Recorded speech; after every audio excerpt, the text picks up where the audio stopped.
ಓಂ ಜ್ಯೋತಿರ್ದರ್ಶನಾತ್ ಓಂ ವಿಷ್ಣುರೇವ ಜ್ಯೋತಿ ವಿಷ್ಣುರೇವ ಆತ್ಮ ವಿಷ್ಣುರೇವ ಬ್ರಹ್ಮ ವಿಷ್ಣುರೇವ ಬಲಂ ವಿಷ್ಣುರೇವ ಯಶಃ ವಿಷ್ಣುರೇವ ಆನಂದ. ಈ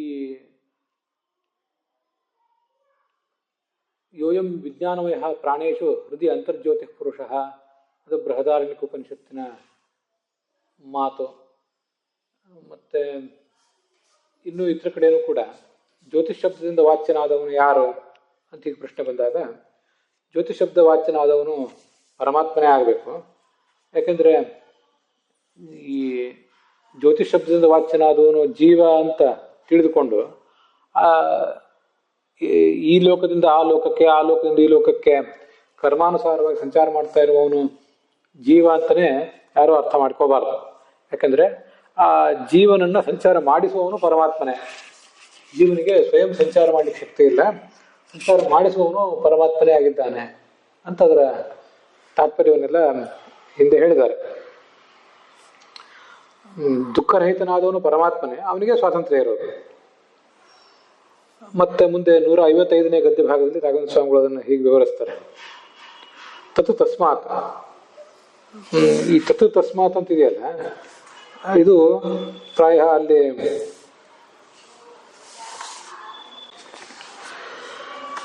ತದನ್ಯತ್ರ ಚ ವಾಚಕೈ ಎಂಬಲ್ಲಿ ತತ್ ಅಂತಿದೆಯಲ್ಲ, ತತ್ ಎಂದ್ರೆ ತಸ್ಮಾತ್ ಅಂತ ಅರ್ಥ ಮಾಡ್ಕೊಳ್ಬೇಕು.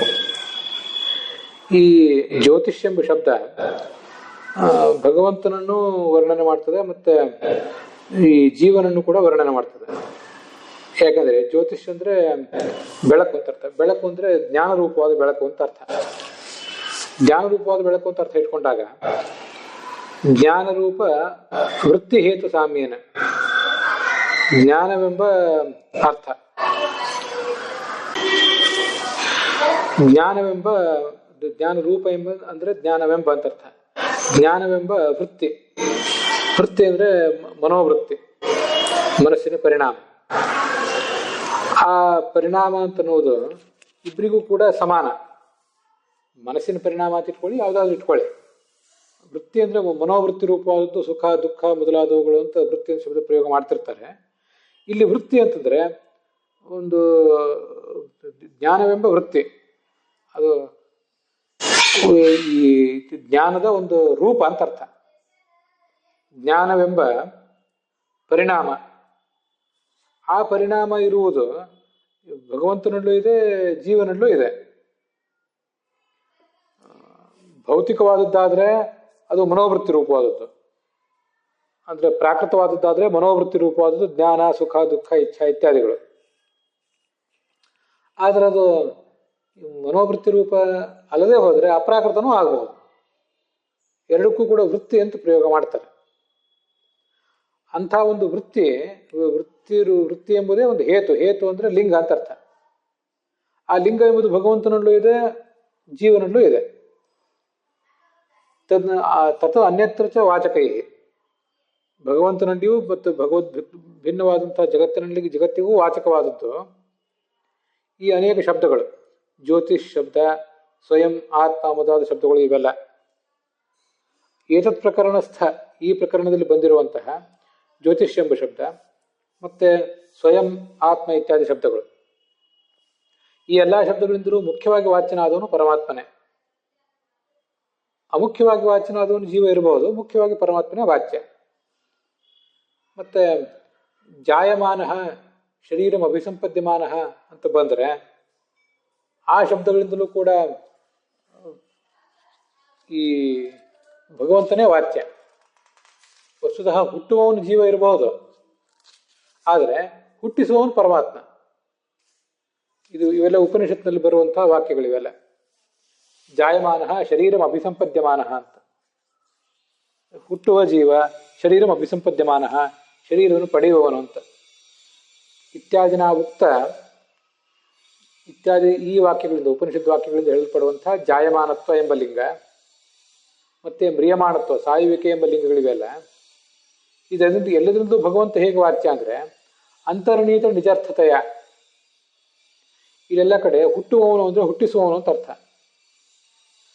ಮತ್ತೆ ಶರೀರ ಅಭಿಸಂಪದ್ಯಮಾನ ಅಂದ್ರೆ ಶರೀರವನ್ನು ಪಡೆಯುವವನು ಅಂದ್ರೆ ಶರೀರವನ್ನು ಪಡೆಸುವವನು ಅಂತ ಅರ್ಥ. ಶರೀರವನ್ನು ಕೊಡುವವನು ಅಂತ ಅರ್ಥ ಅದಕ್ಕೆ. ಹಾಗಾದ್ರೆ ನಿಜಂತವಾದ ವಾಕ್ಯವನ್ನು ಶ್ರುತಿ ಯಾಕೆ ಪ್ರಯೋಗ ಮಾಡಲಿಲ್ಲ? ಅದಕ್ಕೆ ನಿಜಂತದ ಅರ್ಥವನ್ನು ಹೇಳುವ ತಾತ್ಪರ್ಯವೇ ಶ್ರುತಿಗಿದ್ದದ್ದು ಹೌದಾದ್ರೆ ಅದು ನಿಜಂತ ವಾಕ್ಯವನ್ನು ಶ್ರುತಿ ಯಾಕೆ ಪ್ರಯೋಗ ಮಾಡಿಲ್ಲ ಅಂತ ನಮಗೊಂದು ಜಿಜ್ಞಾಸೆ ಬರ್ತದಲ್ಲ. ಈಗ ಕರೋತಿ ಅಂತ ಅಂದ್ರೆ ಮಾಡ್ತಾನೆ ಅಂತ ಅರ್ಥ, ಕಾರ್ಯತಿ ಅಂದ್ರೆ ಮಾಡಿಸ್ತಾನೆ ಅಂತ ಅರ್ಥ. ಮಾಡಿಸ್ತಾನೆ ಅಂತ ಅರ್ಥವನ್ನು ಹೇಳುವುದಾಗಿದ್ರೆ ಎಲ್ಲ ಕಡೆ ನಿಜಂತವಾದ ವಾಕ್ಯ ಪ್ರಯೋಗ ಮಾಡ್ತಾರಲ್ಲ. ಕರೋತಿ ಅಂತ ವಾಕ್ಯ ಪ್ರಯೋಗ ಮಾಡಿ ಅದಕ್ಕೆ ಮಾಡಿಸ್ತಾನೆ ಅಂತ ಯಾರು ಅರ್ಥ ಹೇಳಲ್ಲ. ಹಾಗೆ ಇಲ್ಲೂ ಕೂಡ ಮಾಡ್ತಾನೆ ಅಂತಲೇ ಇಲ್ಲೂ ಕೂಡ ಜಾಯಮಾನ ಅಂತ ಹೇಳುವ ಬದಲು ಮತ್ತೆ ಶರೀರಂ ಅಭಿಸಂಪದ್ಯಮಾನ ಅಂತ ಹೇಳುವ ಬದಲು ಜನ್ಮ ದದಾನಃ ಜನ್ಮವನ್ನು ಕೊಡುವಂಥವನು ಅಂತ ಅರ್ಥ ಹೇಳ್ಬೋದಿತ್ತು. ಆಮೇಲೆ ಶರೀರಂ ಅಭಿಸಂಪದ್ಯಮಾನ ಶರೀರವನ್ನು ಹೊಂದುವವನು ಅಂತ ಅರ್ಥ ಯಾಕೆ ಹೇಳ್ತಿದ್ರು? ಹೊಂದಿಸುವವನು ಅಂತ ಹೇಳ್ತಿದ್ರಲ್ಲ. ಸಂಪಾದಯಮಾನ ಶರೀರವನ್ನು ಕೊಡುವವನು, ಸಂಪದ್ಯಮಾನ ಅಂದ್ರೆ ಹೊಂದುವವನು. ಸಂಪಾದಯಮಾನ ಅಂತ ಹೇಳಿದ್ರೆ ಕ್ಲಿಯರ್ ಆಗ್ತಿತ್ತಲ್ಲ. ನಿಜಂತವಾದ ಅರ್ಥವನ್ನು ಶರೀರವನ್ನು ಕೊಡುವವನು, ಸಾವನ್ನು ಕೊಡುವವನು, ಜೀವವನ್ನು ಕೊಡುವವನು ಅಂತೀಗೆಲ್ಲ ಅರ್ಥ ಹೇಳುವುದಾಗಿದ್ರೆ ನಿಜಂತವಾದ ವಾಕ್ಯವನ್ನು ಯಾಕೆ ಪ್ರಯೋಗ ಮಾಡಲಿಲ್ಲ ಅಂತ ಪ್ರಶ್ನೆ ಬಂದ್ರೆ ಇಲ್ಲಿ ಎಲ್ಲ ಕಡೆನೂ ಕೂಡ ಅಂತರ್ನೀತ ನಿಜ ಅರ್ಥ ಇದೆ. ಅಂತರ್ನೀತ ನಿಜ ಅರ್ಥ ಅಂದ್ರೆ ನಿಜ ಪ್ರತ್ಯಯವನ್ನು ಪ್ರಯೋಗ ಮಾಡಿಲ್ಲ, ಆದರೆ ಅರ್ಥ ಮಾತ್ರ ನಿಜ ಪ್ರತ್ಯಯದ ಅರ್ಥ ಇದೆ ಅಂತದ ತಾತ್ಪರ್ಯ. ಮತ್ತು ಅದನ್ನ ಯಾಕೆ ಆ ಥರ ಪ್ರಯೋಗ ಮಾಡ್ತಾರೆ ಅಂದ್ರೆ ಅದು ಋಗ್ಭಾಷ್ಯದಲ್ಲಿ ಆಚಾರ್ಯರ ಕಡೆ ಹೇಳಿದ್ದಾರೆ. ನಾವು ಅದನ್ನ ಇಲ್ಲಿ ನೆನಪು ಮಾಡ್ಕೋಬಹುದು. ಸ್ವಾತಂತ್ರ್ಯ ಭಗವಂತನಿಗೆ ಇರುವುದು. ಇಲ್ಲಿ ಹುಟ್ಲಿಕ್ಕೂ ಶರೀರವನ್ನು ಪಡ್ಕೊಳ್ಳಿಕ್ಕೂ ಸಾಯಲಿಕ್ಕೂ ಜೀವನಿಗೇನು ಸ್ವಾತಂತ್ರ್ಯ ಇಲ್ಲಲ್ಲ. ಆದ್ರಿಂದ ಆ ಜೀವನಿಗೆ ಸ್ವಾತಂತ್ರ್ಯ ಯಾವುದೂ ಇಲ್ಲ. ಆದ್ರಿಂದ ಹುಟ್ಟಿಸುವ ಸ್ವಾತಂತ್ರ್ಯ, ಸಾಯುವ ಸ್ವಾತಂತ್ರ್ಯ ಎಲ್ಲವೂ ಕೂಡ ಇರುವುದು ಭಗವಂತನಿಗೆ. ಆದ್ದರಿಂದ ಆ ಭಗವಂತನನ್ನು ಕುರಿತೇನೆ ನಿಜಂತ ರಹಿತವಾದ ಶಬ್ದವನ್ನು ಪ್ರಯೋಗ ಮಾಡ್ತಾರೆ. ಸರಿಯಾ? ಅದು ಋಗ್ಭಾಷೆಯಲ್ಲಿ ಆ ಥರದ್ದೊಂದು ವಾಕ್ಯ ಬಂದಿದೆ. ಚೋದಯಿತ್ರಿ ಸೂಂಡುತಾನಾಂ ಚೇತಂತಿ ಸುಮತೀನಾಂ ಯಜ್ಞಂ ದಧೇ ಸರಸ್ವತಿ ಅಂತ ಋಗ್ಭಾಷ್ಯದಲ್ಲಿ ಒಂದು ಋಗ್ವೇದದ ವಾಕ್ಯವನ್ನು ತಗೊಂಡಿದ್ದಾರೆ. ಅದಕ್ಕೆ ಅರ್ಥ ಹೇಳಿದ್ದಾರೆ. ಚೇತಂತಿ ಸುಮತೀನಾಂ ಚೋದಯಿತ್ರಿ ಸೂಂಡುತಾನಾಂ. ಸೂಂಡುತ ಅಂದ್ರೆ ಒಳ್ಳೆಯ ವಾಕ್ಯ, ಅದನ್ನು ಚೋದಯಂತಿ ನಮ್ಮಲ್ಲಿ ನಮಗೆ ಕೊಡುವಂಥದ್ದು. ಆಮೇಲೆ ಚೇತಂತಿ ಸುಮತೀನಾಂ ಒಳ್ಳೆ ಬುದ್ಧಿಯನ್ನ, ಚೇತಂತಿ ಅಂದ್ರೆ ಹುಟ್ಟಿಸುವಂಥದ್ದು ಅಂತ ಆಗ್ಬೇಕಾಗಿತ್ತು.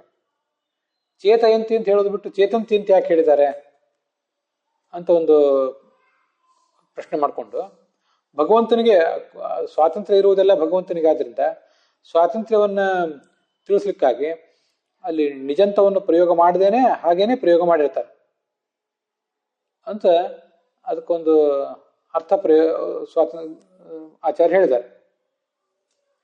ಅದನ್ನು ಇಲ್ಲಿ ಕೂಡ ತಿಳ್ಕೋಬೇಕು. ಮ್ರಿಯಮಾಣತ್ವಾದಿ ಲಿಂಗೈಹಿ ಸರ್ವೈಹಿ ಅಂತರ್ನೀತ ನಿಜಾರ್ಥತೆಯ.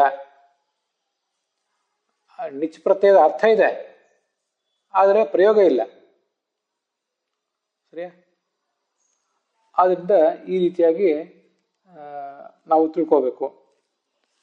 ಆದ್ರಿಂದ ಹುಟ್ಟಿಸುವಿಕೆ ಮತ್ತು ಶರೀರವನ್ನು ಕೊಡುವಿಕೆ ಅನ್ನುವುದಿರುವುದು ಈ ಗುಣಗಳಿಂದ ಯುತನಾದವನು ಪರಮಾತ್ಮನೇ. ಕುತಃ ಯಾಕೆಂದ್ರೆ ಕಂಪಕೋ ವಿಷ್ಣು ಅಂತ ಉತ್ತರ ಅದಕ್ಕೆ. ನಮಗೆಲ್ಲ ರೀತಿಯಾದ ಚೇಷ್ಟೆಗಳನ್ನು ಮಾಡಿಸುವವನು ಭಗವಂತ ಅಂತಾನೆ ಹಿಂದೆ ಬಂದಿದೆ. ಆದ್ರಿಂದ ಭಗವಂತನೇ ಎಲ್ಲ ಗುಣಗಳನ್ನು ಹೊಂದಿದ್ದಾನೆ ಅಂತ ತಾತ್ಪರ್ಯ. ಅಂತರ್ನೀತ ನೀಚೆ ಅದಕ್ಕೆ ಒಂದು ಉದಾಹರಣೆ ಋಗ್ಭಾಷ್ಯದಲ್ಲಿ ಈಗ ಕಂಡು ಬರ್ತದೆ. ನಿಜ ಪ್ರತ್ಯಯದ ಪ್ರಯೋಗ ಇರುವುದಿಲ್ಲ, ಆದರೆ ನಿಜ ಪ್ರತ್ಯಯದ ಅರ್ಥ ಇರ್ತದೆ. ಅದು ಈ ಋಗ್ವೇದದ ಚೋದಯಿತ್ರಿ ಸೂಂಡುತಾನಾಂ ಚೇತಂತಿ ಸುಮತೀನಾಂ ಯಜ್ಞಂ ದಧೇ ಸರಸ್ವತಿ ಅಂತ ಋಗ್ವೇದದ ಮಾತು. ಅದು 1ನೇ ಅಷ್ಟಕ 1ನೇ ಅಧ್ಯಾಯ 6ನೇ ವರ್ಗ. ಮಂಡಲ ಸಂಖ್ಯೆಯಲ್ಲಿ 1ನೇ ಮಂಡಲ 1ನೇ ಅನುವಾಕ ಮತ್ತೆ 3ನೇ ಸೂಕ್ತ. ಇದು ಭಾಷ್ಯದಲ್ಲಿ ಋಗ್ಭಾಷ್ಯದಲ್ಲಿ 1ನೇ ಅಧ್ಯಾಯದ 11ನೇ ಶ್ಲೋಕ. ಮೂಲ ಋಗ್ವೇದದಲ್ಲಿ ಅದು ಮಂತ್ರ 11ನೇ ಮಂತ್ರ. ಆದರೆ ಋಗ್ಭಾಷ್ಯದಲ್ಲಿ 1ನೇ ಅಧ್ಯಾಯದಲ್ಲಿ 158ನೇ ಶ್ಲೋಕ ಮತ್ತು 159ನೇ ಶ್ಲೋಕದಲ್ಲಿ ಇದ್ರ ಬಗ್ಗೆ ಆಚಾರ್ಯ ವಿವರಣೆ ಕೊಟ್ಟಿದ್ದಾರೆ. ಸುವಾಚಾಂ ಪ್ರೇರಕ, ಒಳ್ಳೆಯ ಮಾತುಗಳಿಗೆ ಈ ಸರಸ್ವತಿ ದೇವಿ ಅರ್ಥಾತ್ ಭಗವಂತ ಪ್ರೇರಕ. ಮತ್ತೆ ಸುಬುದ್ಧಿ ಜ್ಞಾಪಿಕಾ ಚೈವ ಸ್ವಾತಂತ್ರ್ಯ ಲುಪ್ತಯೋ ಭವೇತ್. ಮತ್ತೆ ನಮಗೆ ಸುಬುದ್ಧಿಯನ್ನು ಕೊಡುವಂಥವಳು ಕೂಡ ಅವಳೇ. ಅಲ್ಲಿ ಚೇತಂತಿ ಅಂದರೆ ಚೇತಯಂತಿ ಅಂತ ಅರ್ಥ. ನಿಚ್ ಪ್ರತ್ಯಯ ಲುಪ್ತವಾಗಿಬಿಟ್ಟಿದೆ. ಯಾಕೆಂದ್ರೆ ಸ್ವಾತಂತ್ರ್ಯ ಸ್ನೇಹಯೋ ಅಂತರ್ನೀತ ನಿಚ ಅಂತ ಒಂದು ವ್ಯಾಕರಣದ ಸೂತ್ರ, ಅದು ಮಹಾವ್ಯಾಕರಣದ ಸೂತ್ರವೋ ಅದು ಎಲ್ಲಿದೋ ನನಗೂ ನೆನಪಾಗೋದಿಲ್ಲ. ಪಾಣಿನಿ ವ್ಯಾಕರಣದಲ್ಲಿ ಹಾಗೇನು ಇರ್ಲಿಕ್ಕಿಲ್ಲ, ಇದ್ರೂ ಸಂತೋಷವೇ.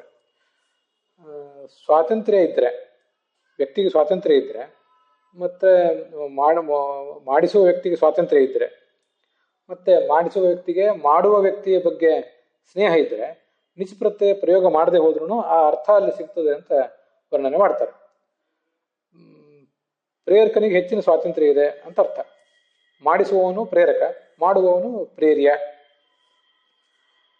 ಇದು ಮಹಾವ್ಯಾಕರಣದ ಸೂತ್ರ ಇದೆ, ಮಹಾವ್ಯಾಕರಣ ಅಂತಲೇ ಹೇಳಿದ್ದಾರೆ. ಇಲ್ಲಿಯೂ ಕೂಡ ಆ ಸರಸ್ವತಿ ಶಬ್ದವಾಚನದ ಭಗವಂತನಿಗೆ ಈ ಸ್ವಾತಂತ್ರ್ಯ ಇರುವುದರಿಂದ ಮತ್ತು ವ್ಯಕ್ತಿಯ ಬಗ್ಗೆ ಬಹಳ ಪ್ರೀತಿ ಇರೋದ್ರಿಂದ, ಮಾಡುವ ವ್ಯಕ್ತಿಯ ಬಗ್ಗೆ, ಬುದ್ಧಿಯನ್ನು ಸ್ವೀಕಾರ ಮಾಡಬೇಕಾದ ವ್ಯಕ್ತಿಯ ಬಗ್ಗೆ ಬಹಳ ಪ್ರೀತಿ ಇರೋದ್ರಿಂದ ಅಲ್ಲಿ ಯಕಾರಕ್ಕೆ ಲೋಪ ಆಗಿಬಿಟ್ಟಿದೆ. ಚೇತಯಂತಿ ಅಂತಾಗಿಲ್ಲ, ಹೊರತು ಚೇತಂತಿ ಅಂತ ಪ್ರಯೋಗ ಬಂದಿದೆ. ಹೀಗೆ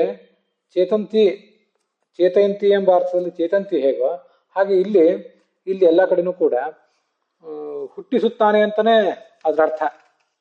ಹುಟ್ಟಿಸುತ್ತಾನೆ ಅನ್ನೋ ಅರ್ಥದಲ್ಲೇ ಹೀಗೆ ಪ್ರಯೋಗ ಮಾಡಿದ್ದಾರೆ.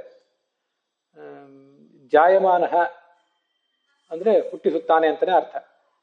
ಮತ್ತು ಸಂಪದ್ಯಮಾನ, ಸಂಪಾದಯಮಾನ ಅಂತ ಹೇಳುವ ಬದಲು ಸಂಪದ್ಯಮಾನ ಅಂತ ಹೇಳಿದ್ದಾರೆ.